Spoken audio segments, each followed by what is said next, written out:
महाभारत में द्रौपदी का एक अहम किरदार है। द्रौपदी के जीवन और चरित्र को समझना बहुत ही कठिन है। उन्हें तो सिर्फ कृष्ण ही समझ सकते हैं। द्रौपदी श्री कृष्ण की मित्र थी और मित्र ही मित्र को समझ सकता है। आज हम आपको द्रौपदी की वे 5 गलतियां बताने जा रहे हैं, जिसके कारण महाभारत की संपूर्ण कहानी बदल गई। यदि द्रौपदी ये गलतियां नहीं करती तो आज इतिहास कुछ और होता। स्वयंवर में कर्ण का अपमान करना। द्रौपदी कर्ण को पसंद करती थी, लेकिन जब उसे पता चला कि कर्ण तो सूत पुत्र है तो उसने अपना इरादा बदल दिया। उसने पहली बात तो ये की कि कर्ण को स्वयंवर की प्रतियोगिता में भाग नहीं लेने दिया, और दूसरा कि उसने कर्ण को बुरी तरह अपमानित किया था। यदि वो ऐसा नहीं करती तो परिणाम कुछ और होता। हालांकि द्रौपदी के पिता ने द्रोणाचार्य की मृत्यु की प्रतिज्ञा ली थी और उनका वध अर्जुन के अलावा और कोई नहीं कर सकता था। इसीलिए वे चाहते थे कि उनकी पुत्री का विवाह अर्जुन से ही हो। पांडवों की पत्नी बनना स्वीकार करना।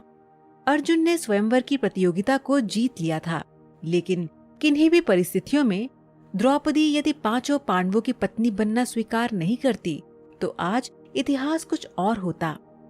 द्रौपदी ने कुंती के कहने या स्वयंवर के बाद युधिष्ठिर और वेद व्यास जी के कहने पर 5 पांडवों से विवाह करना स्वीकार किया था।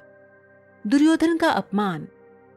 द्रौपदी ने ही इंद्रप्रस्थ में युधिष्ठिर के राज्याभिषेक के समय दुर्योधन को कहा था, अंधे का पुत्र भी अंधा। बस यही बात दुर्योधन के दिल में तीर की तरह धंस गई थी। यही कारण था कि द्युत क्रीड़ा में उसने शकुनी के साथ मिलकर पांडवों को द्रौपदी को दांव पर लगाने के लिए राजी कर लिया था। द्युत क्रीड़ा या जुए के इस खेल ने ही महाभारत के युद्ध की भूमिका लिख दी थी, जहां द्रौपदी का चीरहरण हुआ था। युद्ध के लिए प्रेरित करना। अपनी चीरहरण के बाद द्रौपदी ने पांडवों से कहा कि यदि तुम दुर्योधन और उनके भाइयों से मेरे अपमान का बदला नहीं लेते हो तो धिक्कार है तुम्हें। द्रौपदी ने पांडवों से कहा, मेरे केश अब तब तक खुले रहेंगे जब तक कि दुर्योधन के खून से इन्हें धो नहीं लेती। ऐसे में भीम ने कसम खाई कि वह दुर्योधन की जांघ को गदा से तोड़ देगा और दुशासन की छाती को चीरकर उसका रक्तपान करेगा। चीरहरण के दौरान कर्ण ने द्रौपदी को बचाने की जगह कहा, जो स्त्री 5 पतियों के साथ रह सकती है उसका क्या सम्मान।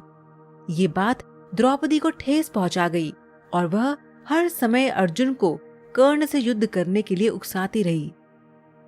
जयद्रथ की बुरी नजर। जुए में अपना सब कुछ गवा देने के बाद जब पांडव वनवास की सजा काट रहे थे, तब दुर्योधन के जीजा जयद्रथ की बुरी नजर द्रौपदी पर पड़ी।